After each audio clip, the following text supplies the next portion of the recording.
Why are earthworms good for soil? The wiggly, slimy underground invertebrates known as earthworms move through the ground, recycling dead and decomposing organic material back into soil, redistributing nutrients and improving water drainage. More than 7,000 species of earthworms live in soils around the world, ranging in size from 1 inch in length to as long as 6 feet. Fundamentals. Earthworm movements to and from burrows essentially plow soil, altering soil structure, moisture movement, nutrient dispersal and plant growth, according to backyard nature. Along the way, they consume and excrete microorganisms essential to plant health. The presence of worms indicates a healthy soil and overall ecosystem. Types. Feeding and burrowing styles determine the 3 types of earthworm groups, according to the United States Department of Agriculture's Natural Resource Conservation Service. Surface soil and litter species, known as epigeic, live at or near plants on the surface where fallen leaves and debris create compost on which the worm feeds. Upper soil species, known as endogeic, live in the upper soil layers and feed primarily on soil and subsurface organic material. Deep burrowing species, known as anisic, live in permanent burrows that can extend several feet deep into the soil. They feed on surface material that they pull into their burrows. Benefits. Earthworms get their nutrition from microorganisms in surface matter and soil and return more beneficial organisms to the soil through their feces, known as casts. As organic matter passes through a worm's intestines, it fragments and converts nutrients into forms easily absorbed by plant roots, according to the Natural Resources Conservation Service.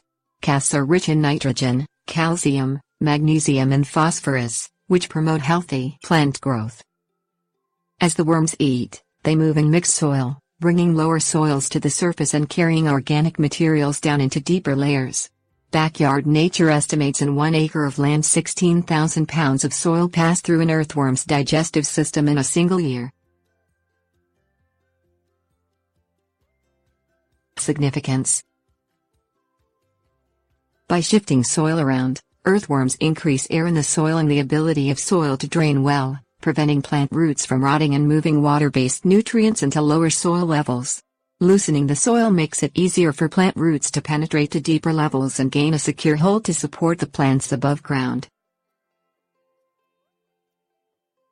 Identification.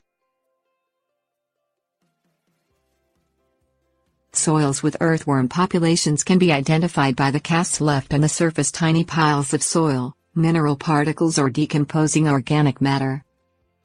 One way to find deep burrowing worms is to pour a diluted solution of mustard onto the soil. The worms will come to the surface to avoid what to them is an irritant, according to the Natural Resources Conservation Service. A yard of cropland in the United States contains up to 300 earthworms. A similar amount of damp woodland soil contains up to 500 earthworms, according to the Conservation Service. Characteristics. Earthworms do not tolerate heat or sun and come to the surface only at night during the summer, according to the city naturalist. As anyone who's walked along a road or sidewalk after a storm can attest, earthworms leave their burrows for the surface when it rains. Contrary to popular myth, they leave not to avoid drowning but because the wet surface allows them to move without drying out. Earthworms have a pointy end and a rounded end, with the mouth being the pointy end. A group of sensory cells at the mouth help the sightless earthworm find light. If a worm is pulled in half, the head end will grow back. The earthworm body is divided into at least 100 body segments, which it contracts and releases to move using bristles known as setae, according to the city naturalist. The mucus secretions that make worms feel slimy act as a lubricant to help it move through soil.